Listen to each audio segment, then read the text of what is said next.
Maharashtra superfast news चॅनलमध्ये आपले सहर्ष स्वागत आहे। खास सत्याची थार लेखणीची महाराष्ट्रातील ताज्या आणि वेगवान बातम्या पाहण्यासाठी आपल्या हक्काचे चॅनल शेअर करा, लाईक करा आणि सबस्क्राइब करा। धन्यवाद। अजित पवारांनंतर उपमुख्यमंत्री पदाची धुरा कोणाकडे? सुनेत्रा पवारांच्या नावावर शिक्कामोर्तब होण्याची शक्यता। महाराष्ट्राच्या राजकारणावर दीर्घकाळ ठसा उमटवणारे, जनतेच्या मनात अजितदादा म्हणून ओळखले जाणारे उपमुख्यमंत्री अजित पवार यांच्या निधनाने राज्याच्या नेतृत्वात एक मोठी पोकळी निर्माण झाली आहे।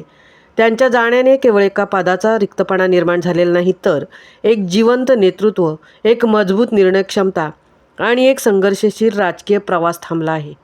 या पार्श्वभूमीवर आता राज्यभर एकच प्रश्न चर्चेत येत आहे, अजित पवारांनंतर उपमुख्यमंत्री पदाची धुरा कोण सांभाळणार? सुनेत्रा पवारांच्या नावाची जोरदार चर्चा। अजित पवार यांच्या निधनानंतर राष्ट्रवादी काँग्रेस अजित पवार गटमध्ये सुनेत्रा पवार यांच्या नावाची जोरदार चर्चा सुरू झाली आहे। राजकीय वर्तुळातून मिळणाऱ्या माहितीनुसार उपमुख्यमंत्री पदासाठी सुनेत्रा पवार यांच्या नावावरच शिक्कामोर्तब होण्याची शक्यता वर्तवली जात आहे। समोर आलेल्या माहितीनुसार सुनेत्रा पवार यांना पद स्वीकारण्यास होकार दिल्याचे संकेत मिळत असून त्यामुळे या चर्चेला अधिकच बळ मिळाले आहे। आजच 5 वाजता शपथविधी।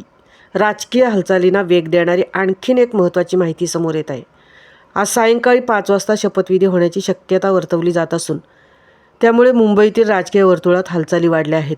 सुनेत्रा पवार, पार्थ पवार आणि जय पवार मुंबईकडे आज सकाळी बारामतीवरून हेलिकॉप्टरने रवाना होत आहेत। या घडामोडीमुळे उपमुख्यमंत्रीपदाबाबतची चर्चा आता केवळ चर्चा न राहता निर्णयाच्या अंतिम टप्प्यात पोहोचल्याचे संकेत मिळत आहेत। फडणवीसांच्या या भेटीमुळे निर्णय अंतिम टप्प्यात आला आहे। या संपूर्ण घडामोडींमध्ये राष्ट्रवादी काँग्रेस अजित पवार गटाचे प्रदेशाध्यक्ष सुनील तटकरे तसेच नेते प्रफुल्ल पटेल आणि छगन भुजबळ यांनी मुख्यमंत्री देवेंद्र फडणवीस यांची भेट घेतल्याचेही समोर आले आहे। या भेटीनंतर उपमुख्यमंत्रीपदाचा निर्णय अंतिम टप्प्यात असल्याचे संकेत मिळत आहेत। शनिवारी दुपारी 2 वाजता राष्ट्रवादी काँग्रेस अजित पवार गट पक्षाची शनिवारी दुपारी 2 वाजता महत्त्वाची बैठक होणार आहे। या बैठकीत उपमुख्यमंत्री पदासाठी सुनेत्रा पवार यांच्या नावावर अंतिम निर्णय होण्याची शक्यता वर्तवली जात आहे।